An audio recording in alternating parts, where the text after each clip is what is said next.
les propres habitants de Metz, qui ne pensaient pas à mal. Et finalement, Metz, à partir de ce moment-là, est restée sans seigneur pendant près de 4 siècles.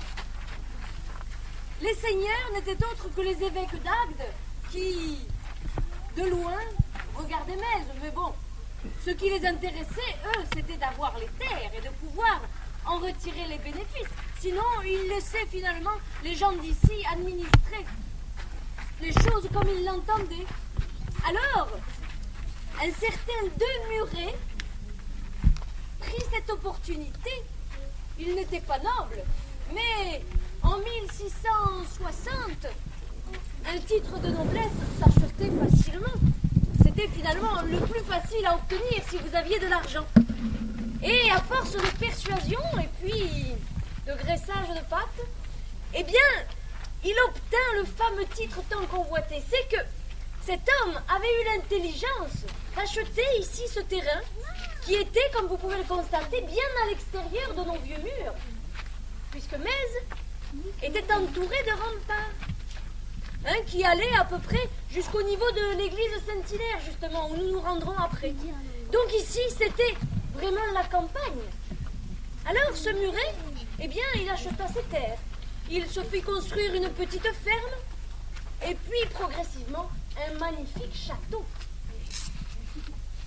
Voyez, ces 2 tours de part et d'autre, les 2 balcons qui l'ornent, et surtout cette parfaite symétrie dans la façade, avec la porte principale dans l'axe parfait de ce bâtiment. Bien sûr, quelques fenêtres ont disparu, mais peut-être vous le savez, à une époque, on payait les impôts sur le nombre de fenêtres qu'on avait sur le bâtiment. Alors, ça a été assez souvent qu'on a préféré les calfeutrer, les bloquer, plutôt que de payer plus cher que l'on ne pouvait.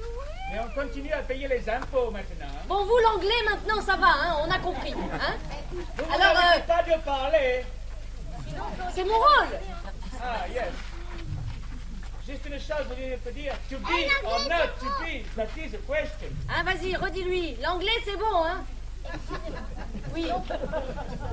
Ah, sinon, on peut prendre l'épée qu'ils avaient, il dit. Qu'est-ce que vous en pensez? Ils n'ont pas voulu me donner pour vous transformer en crème anglaise.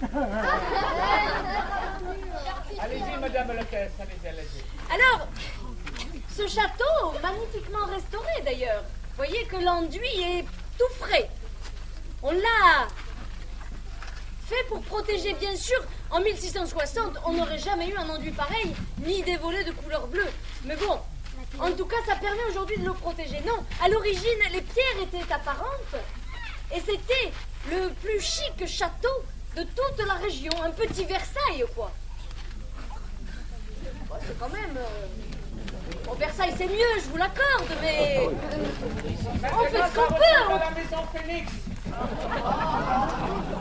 Bon, tu la veux vraiment ton épée? Ouais, on va peut-être aller chercher l'épée, je pense. Hein? Voilà, alors, surtout les jardins. Les jardins étaient vraiment extraordinaires. Et alors, c'était la fierté du canton ici d'avoir quand même un château qui faisait penser à ces beaux châteaux des rois de France qu'on avait là-haut, dans le nord. Près de chez les Anglais, justement. Avec le jardin à l'anglaise. Alors, je vous l'accorde, celle-là. Alors, nous allons continuer notre voyage, si l'anglais nous laisse finir, jusqu'à la prochaine escale, le kiosque à musique. Un procès demeuré célèbre divisa au XVIIe siècle toute la population mésoise. Le parti des Noirs, nous et les autres, tenions pour les frères de Muret. Le parti des Blancs, nous étions pour Montguibert et les consuls. Les 2 frères, Jean-Jacques et Simon, de noblesse de robe, gros propriétaires embourgeoisés depuis plusieurs générations, ont toujours attiré la prospérité sur notre communauté de Metz. Grâce à la savonnette à vilain, le rachat des charges, les nouveaux riches sont les nouveaux nobles. On achète tout puisque tout se vend. Et surtout, des terres et des titres. ayant droit de justice et titre honorifique, les deux frères ont fait valoir qu'en tant que nouveau conseigneur, ils souhaitaient désormais choisir le conseil consulaire municipal. Ah. Mon Guibert en tête s'oppose. Lui aussi est noble, mais de vieille noblesse. Et le conseil consulaire a la prérogative de se choisir tout De toute façon, ayant acheté la charge de gouverneur, ils exercent de fait le pouvoir. Ils sont faits pour ça. Qui veut la fin s'en donne les moyens. Et vice-versa. Mon Guibert a gagné les élections. Pourtant, vous tentez 1000 ruses pour lui ravir le pouvoir. Il part suivre le procès à Toulouse. Vous installez un régime de terreur, organisez de fausses manifestations, et vos hommes de même montent de fausses élections.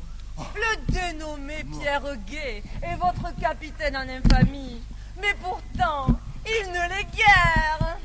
Mais ce sont la bagatelle. Hélas, ces pauvres paysans qui vous ont forcé à vous suivre, soit que vous étiez leur patron, soit grâce à votre influence, ces pauvres bougres-là ont fini aux galères. Les messieurs de Muret ont seulement perdu leur procès. Mais qu'est-ce qu'un procès après tout? Il le faisait. Du moment que votre influence est toujours aussi puissante. Et d'ailleurs, ce beau château en est la preuve aux yeux de tous. Oui, n'est-ce pas? Sur leur métairie des Horts, ils ont fait construire cette modeste bâtisse. Et pour la modestie, vous ne craignez personne. Oh! Moi, au moins, je suis à ma place, baronne. Les nouveaux nobles se fréquentent à l'hôtel du Palais Royal, les nouveaux riches à l'hôtel de la Couronne, la jeunesse est à l'auberge des Trois Pigeons, les pauvres sont sur la place publique, et les femmes au café d'un sou. Et les vaches seront bien gardées. Dis-moi que c'est dans nos prés. Baronne.